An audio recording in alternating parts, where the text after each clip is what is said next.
កែនៅជាប់ខ្លោងទ្វារតែម្ដងបាទផ្ទះកែនេះតែ140000ស្ដាងទេណាបងប្អូនបាទហ្នឹងតម្លៃពេញហើយឥឡូវយើងឡើងឆ្នាំឡើងអីស្អាតតែម្ដងអញ្ចឹងបើសិនជាបងប្អូនដែលបញ្ញាប់ផ្ទះចូលនៅអីអាចមើលផ្ទះមួយប្លង់នេះបានបាទយើងអាចចូលនៅមុនចូលឆ្នាំបានបាទនេះចុះមកពីខ្លោងទ្វារមកគឺចិត្តមែនតើបាទងាយស្រួលហើយទីតាំងស្អាតមែនតើណាជំរាបសួរពុកម៉ែបងប្អូនអរគ្នាបាទថ្ងៃនេះបងប្អូននឹងនាំបងប្អូនអរគ្នាមកធួនៅដំណាក់កាល QB បាទគម្រោង5របស់យើងបាទថាយើងសាងសង់បានប៉ុណ្ណាហើយបាទឥឡូវនេះយើងថតចេញពីផ្ទះគំរូថ្មីរបស់យើងទៅបាទផ្ទះគំរូថ្មីរបស់យើងគឺជាប្រភេទផ្ទះគំរូដីធំបាទបើ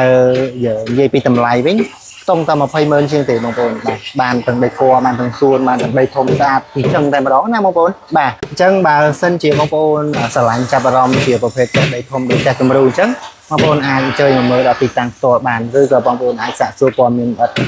តាមរយៈ Telegram ក៏បានដូចគ្នាដែរបាទហើយបងប្អូនមើលជាក់ស្ដែងណាបាទបងប្អូននៅក្នុងគម្រោងរបស់យើងគឺអត់ស្ងប់ស្ងាត់ទេបងប្អូនគឺជាងគាត់ធ្វើជាប់រហូតតែម្ដងបាទសម្រាប់នៅក្នុងវគ្គ QB របស់យើងនេះបងប្អូនគឺជាងចូលធ្វើញាប់ដៃញាប់ជើងមែនតើហើយសម្រាប់ផ្ទះដែលបងប្អូនបានឃើញនេះគឺសិតតែអតិថិជនបានទិញហើយបាននេះផ្ទះកែងនៅខាងនេះដៃឆ្វេងដៃដែលបងប្អូនបានឃើញនេះបាទគឺមានអតិថិជនទិញហើយតែបើសិនជាបងប្អូនចង់បានជាប្រភេទផ្ទះកែងដែរបាទយើងមានផ្ទះមួយប្លង់ទៀតបានឡើងពណ៌ថ្នាំដូចគ្នាហើយបងប្អូនបាទឥឡូវមកបង្ហាញបងប្អូនតិចណាបងប្អូនផ្ទះកែងនេះ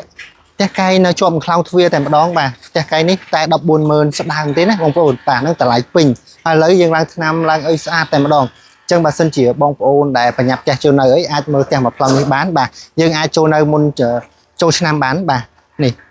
ចុះមកពីខ្លោងទ្វារមកគឺចិត្តមែនតើបាទងាយស្រួលហើយទីតាំងស្អាតមែនតើណាជាប់គៀកនឹងផ្លូវរដ្ឋដែរតើឥឡូវយើងទៅមើលពីដំណើរការសាងសង់បាទថាជាងយើងចូលធ្វើការញាប់ដៃញាប់ជើងមែនតើបាទគឺអត់ស្ងាត់ទេបើជាទូទៅគម្រោងហ្នឹងគឺគេអត់បង្ហាញពីក្នុងការដ្ឋានទេណាបងប្អូនបាទអញ្ចឹងបងប្អូនអាចមើលពីទស្សនវិជ្ជានិងបរិយាកាសជាក់ស្ដែងបានបាទគឺជាងយើងធ្វើជាប់ជាប្រចាំតែម្ដងហើយនេះដែលបងប្អូនបានឃើញនេះគឺជាខ្លោងទ្វារថ្មីរបស់យើងបាទខ្លោងទ្វារថ្មីហើយខាងមុខនេះគឺផ្លូវរដ្ឋណាបងប្អូនអញ្ចឹងផ្ទះដែលនៅជាប់នឹងផ្លូវរដ្ឋនេះគឺមានអតិថិជនគាត់ទិញរួចរាល់អស់ហើយដែលបងប្អូនបានឃើញនេះណាបាទហ្នឹងឡើងថ្នាំឡើងអីស្អាតទេគឺសុទ្ធតែជាផ្ទះអតិថិជនតែម្ដងបាទតែបើសិនជាបងប្អូនចង់បានជាប្រភេទផ្ទះជាប់នឹងផ្លូវរដ្ឋតែម្ដងគឺយើងមានផ្ទះមួយប្លង់ទៀតបងប្អូនបែរមុខទៅកើតណាបងប្អូននឹងតម្លៃតែខ្ទង់5-100000ស្ដាងដូចគ្នាបាទប៉ុន្តែសំណងអាចថាចាំរៀងយូរជាងផ្ទះកែងមិនបន្តិចណាបងប្អូនបាទពួកយើងឡើងឥតក្រហមឡើងអីហើយគាត់ថាខុសគ្នាតែ2 3ខែទេណាបងប្អូនហើយបងប្អូនមើលជាក់ស្ដែងខាងនេះបាទខាងនេះយើងកំពុងតែឡើងជើងរសបាទកំពុងតែរៀបចំចាក់ភ្នំលបងមុខផ្ទះណាបងប្អូនបាទហើយមកជួរខាងនេះគឺសុទ្ធតែអតិថិជនគាត់ទិញហើយបាទហើយយើងឡើងនៅជើងអសចាក់ប្លង់សេបាទដូចផ្ទះនៅខាងនេះយើងកំពុងរៀបចំចាក់ប្លង់សេនេះបាទបងប្អូនបាទជាប់នឹងផ្ទះគំរូតែម្ដងណាបងប្អូនបាទហើយនេះគឺផ្ទះគំរូរបស់យើងបងប្អូនផ្ទះគំរូនេះគឺអតិថិជនគាត់បានទិញហើយបាទយើងក៏ត្រៀមនឹងបកគលជូនម្ចាស់ផ្ទះ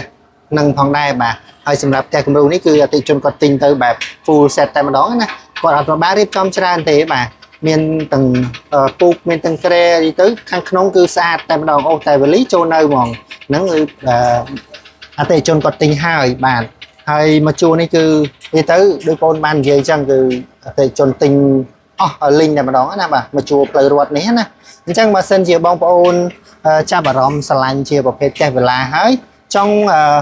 មកមើលដល់ទីតាំងផ្ទាល់អីបងប្អូនអាចតាក់ទងមកតាមរយៈ Telegram ដែលបងប្អូនបានដាក់នៅក្នុងវីដេអូមួយនេះបានបាទសម្រាប់ Google Map ទីតាំងអីផ្សេងៗក្រុមការងារគាត់នឹងតម្លាក់ជូននឹងក្នុង Telegram ណាបាទអញ្ចឹងបងប្អូនសូមបញ្ជាក់ពីតម្លៃផ្ទះនីមួយៗបងប្អូនបាទសម្រាប់តម្លៃផ្ទះនីមួយៗបាទសម្រាប់តម្លៃផ្ទះនេះស្តង់ដាររបស់យើងស្តង់ដារខ្ទង់ពី100000ជាងទេយើងបាននៅទំហំដី1120បាទតែបើបងប្អូនមើលដូចផ្ទះគំរូយើងចេះបាទនៅសល់ចំហៀងខ្ទង់7ម៉ែត្រប៉ុណ្ណេះតម្លៃតែ6-100000ជាងទេបាទតែបើបងប្អូនចង់មើលជាប្រភេទផ្ទះក្បាលដី22ជម្រៅ20អាហ្នឹងតម្លៃខ្ទង់200,000ជាងណាបងប្អូនបាទអញ្ចឹងបើសិនជាបងប្អូន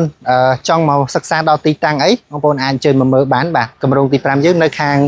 ចិត្តវត្តភ្នៀតបាទចុះពីកប់ស្រូវមកតាម7នាទីទេបាទ